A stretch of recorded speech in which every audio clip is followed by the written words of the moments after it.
Good morning, class 7, science, lesson 15, light. The name of chapter is light. आज अपन light के बारे में पढ़ेंगे.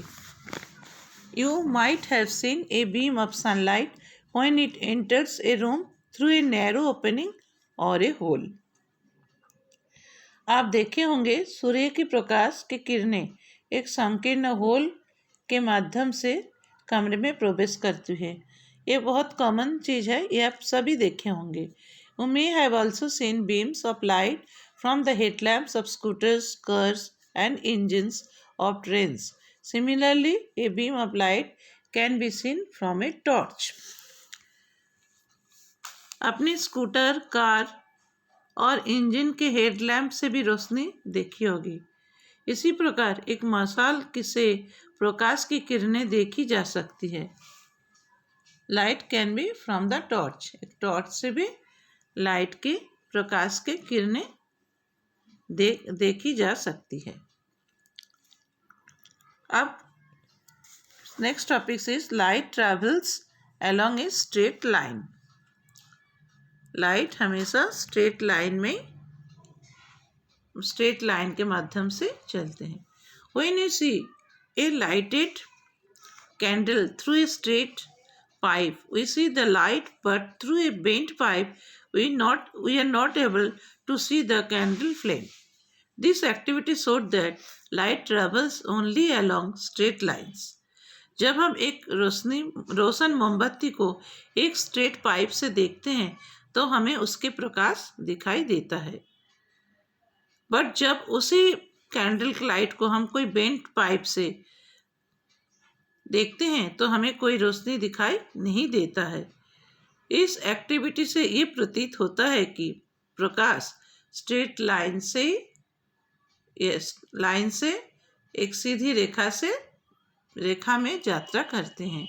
जब आप स्ट्रेट पाइप से देख रहे हो तो उसके किरणें आपको दिखाई दे रहे हैं, बट जब आप एक बेंट पाइप से उससे देखने का कोशिश कर रहे हो कैंडल लाइट को तो आपको रोशनी दिखाई नहीं देता है. इसे ये प्रतीत होता है कि प्रकाश एक सीधी रेखा में यात्रा करता है. Light travels in A straight line.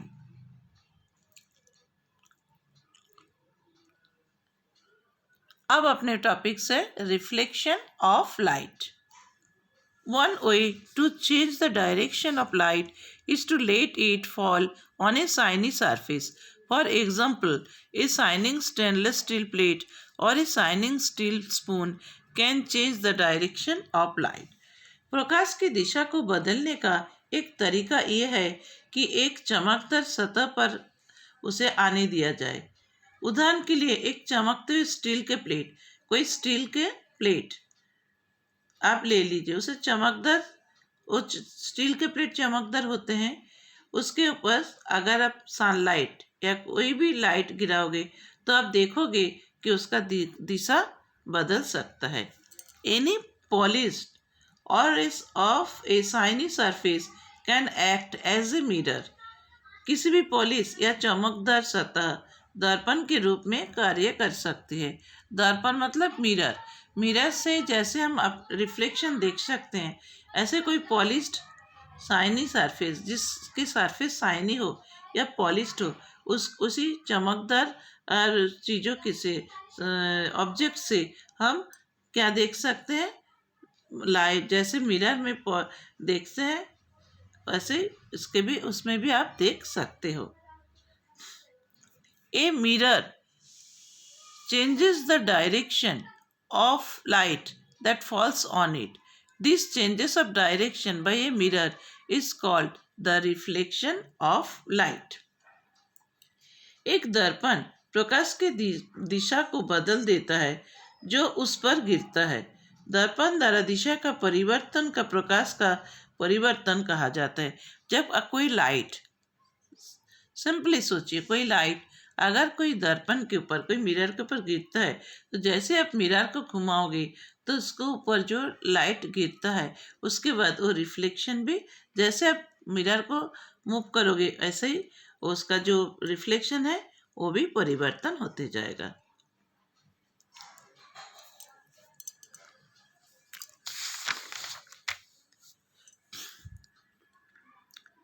Place a lighted candle in front of a plain mirror.